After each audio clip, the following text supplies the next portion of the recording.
Hi! In front of me is Motorola Moto G73, and today I would like to show you how you can switch on or off autocorrection on this Motorola.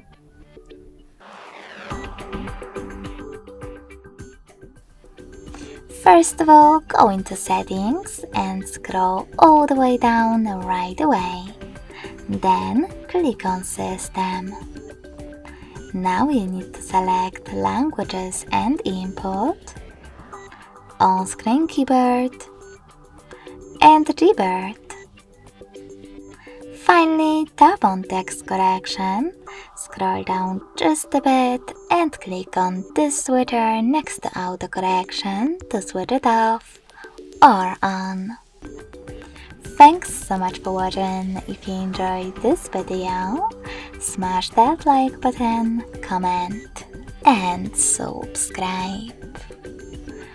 Bye!